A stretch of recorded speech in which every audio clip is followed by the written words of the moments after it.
What if Nigeria is exporting petrol right now, even as we import more than ever before? That striking contradiction lies at the heart of the latest data.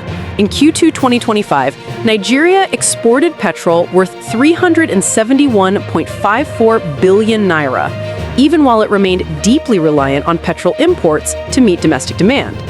In this 10-minute analysis, we'll unpack how this paradox came to be, what it reveals about Nigeria's refining and energy structure, and whether this unusual export-import mix signals opportunity or danger ahead.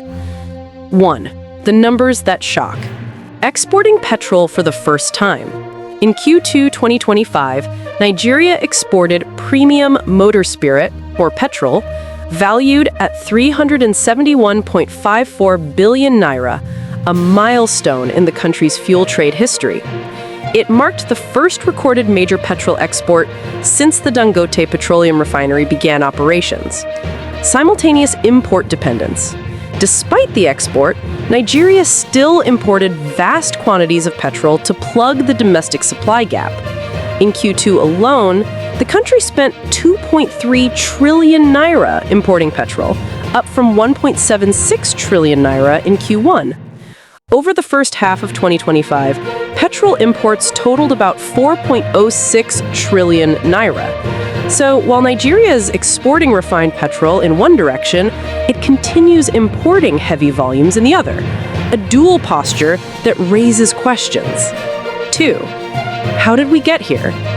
To make sense of this paradox, we must explore the structural and strategic reasons behind it. A. New refining capacity, but phased rollout.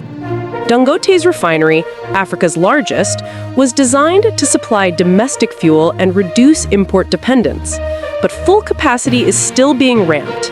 Many units are in the process of calibration, optimization, and commissioning. Exports may reflect early surplus output in some streams, even as domestic lines are struggling with feedstocks and logistics. Also, certain refined streams, like diesel and naphtha, may be prioritized for export, while petrol lines are still constrained by feedstocks and logistics. B. Crude/feedstock constraints and allocation. Producing petrol domestically requires stable and adequate crude supply. If allocations of crude or feedstock are limited, refineries may not optimize petrol production, leading to continued reliance on imports. Exporting petrol might reflect selective allocation of refined product output to markets that command premium pricing or dollar returns. C. Pricing, margin, and forex incentives. Exporting refined petrol can yield better margins in foreign markets, especially when priced in dollars, hedging against naira volatility. Domestic fuel pricing is often regulated or capped, limiting profitability for local marketers. Export routes may be more commercially attractive. D. Logistics, distribution, and infrastructure gaps.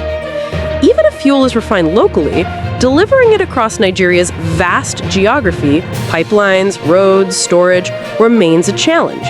Some regions may find it easier to import via coastal or port delivery. Also, some refined output might be intended for cross-border export or regional supply, especially to neighboring West African markets. E. Transitional strategy. Nigeria may be in a transitional phase, exporting refined streams to prove capacity, earn forex, while gradually reducing import dependence. Exports may help finance domestic supply investments. 3. Implications. What this says about Nigeria's energy landscape. Mixed signals on energy sovereignty.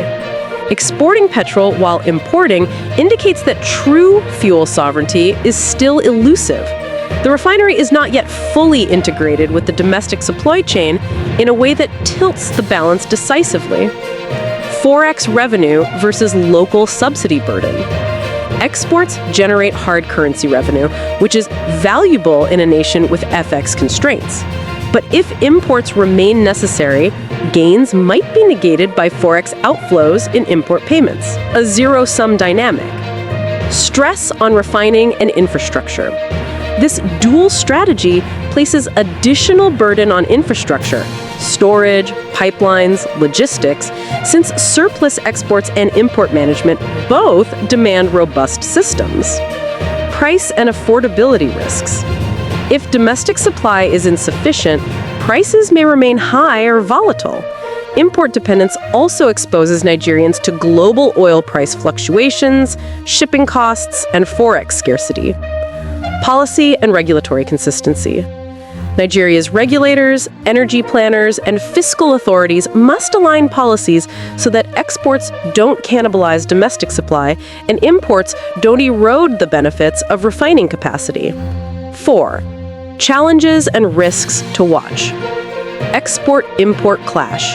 Without coherence, exports may siphon away fuel meant for domestic use.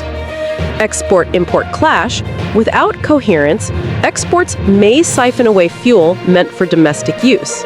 Forex volatility. Gains from export could be undermined by volatile naira or import cost spikes. Underutilization of capacity. If refining capacity is not fully exploited, it weakens the business case for local refining. Infrastructure bottlenecks. Shortages in pipelines, storage, transport can break the conversion from refinery to consumers. Policy reversals or subsidy shifts. Sudden regulatory changes can disrupt pricing or supply incentives. 5. What to watch next? Trends in petrol and refined product exports. Will the export pattern sustain, or was Q2 an anomaly? Import volumes and costs. Are imports declining relative to exports over time?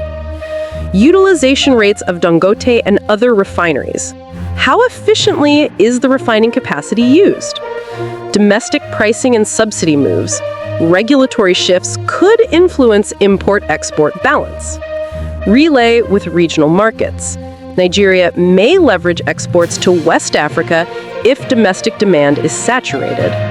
6. Final thoughts.